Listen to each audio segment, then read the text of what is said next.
me what you know is true. Don't have to tell you I love your precious heart. I was standing, you were there. Two worlds collided, and they could never tear us apart.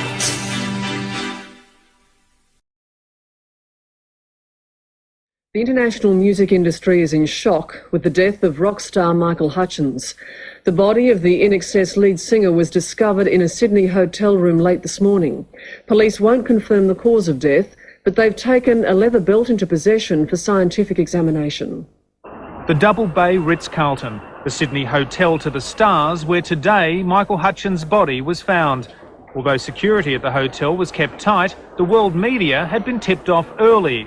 Then came the official confirmation. The body of an Australian citizen who has been a resident in England for some time was discovered in the hotel on the 5th floor. The body was found just before noon by a member of the hotel staff. They wouldn't rule out suicide. Detectives have taken into possession a leather belt for scientific examination. Hutchence had spent last night in Sydney's eastern suburbs, having dinner with his parents at this restaurant. His father at one stage was holding his hand, and you could see them, they were just so happy to see their son after a long time probably. And he even said to Susan, one of our waitresses, that he'd be here for 1 month. Hutchence was in Australia preparing for the In Excess 20th anniversary nationwide tour. The band had been in the ABC Sydney studio all week rehearsing. They arrived as normal today, waiting for their singer, only knowing that he was missing. The group was eventually told of the death late this afternoon, choosing to stay locked in their rehearsal room rather than face the waiting media. They eventually left the studio one at a time, protected by a private security guard. They were followed by road crew members and associates, obviously stunned by the news.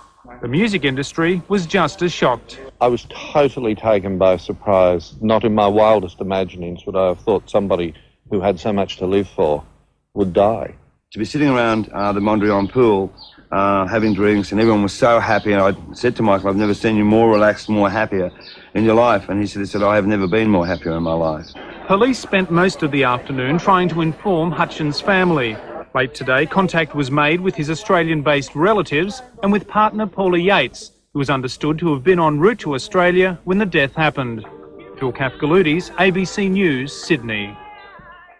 At its peak, In Excess stormed the world charts. Nowadays, though, their music has been overtaken by younger alternative bands. Just last month, Hutchence said the band's recent concerts were the best he's ever done.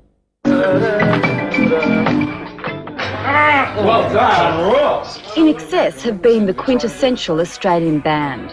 They formed in Perth in the late 70s, young rockers who worked their way up through the tough Australian pub scene. We all have our wilderness years, whether it's drugs, alcohol, lack of fame, whatever. I need you tonight. They hit it big in 1987, their multi-million selling album Kick spawning 5 top 10 singles in the United States. The band toured constantly across the world, performing to record crowds, selling 20 million records.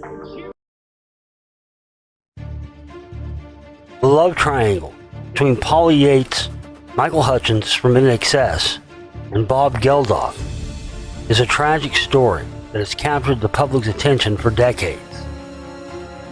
Paula Yates was a British television presenter who was married to Bob Geldof, the lead singer of the Boomtown Rats.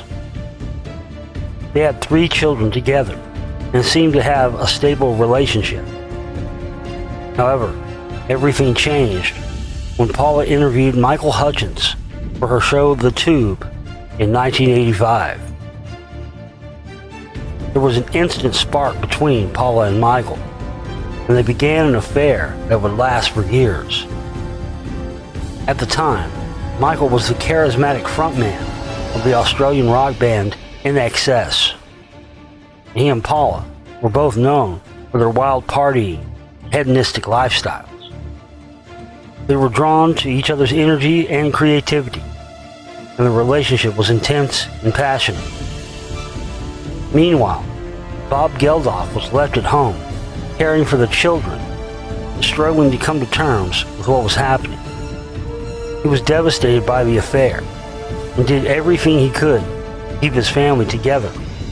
However, Paula and Michael's relationship continued, and they eventually had a child together, a daughter named Tiger Lily.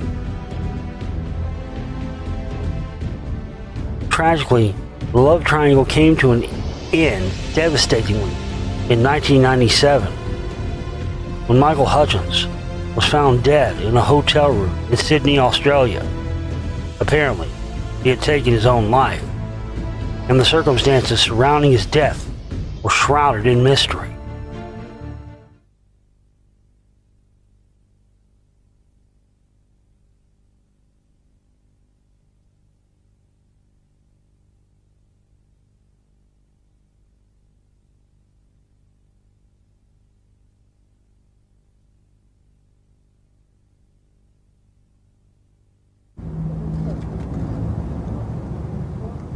Can you say anything about the allegations that Paula Yates has made?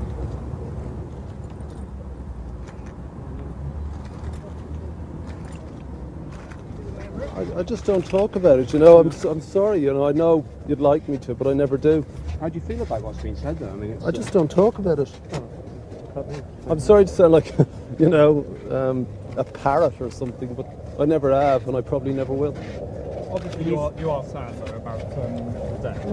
Well, I issued a statement on Friday, and you know, I expressed my feelings then, and I said I'd nothing further to add. Have you got any general quote about what memories of Michael, or as a musician, or anything like that? Well, that's all personal stuff, you know. Or about his music, or anything like that. Well, that's still personal, and I just don't talk about those things, you know. Okay, fine. This is mobile phones. Hello. We're in the way.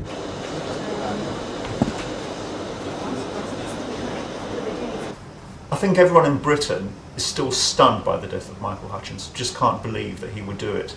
Such an optimistic guy with a zest for life. Why he did it? He could have been depressed. There were stories that his career was on the slide and he was taking it very badly. Also, a story that Paula couldn't bring the children over to Australia to see him. But whether or not he would kill himself over something like that, I find a puzzle. I don't think so.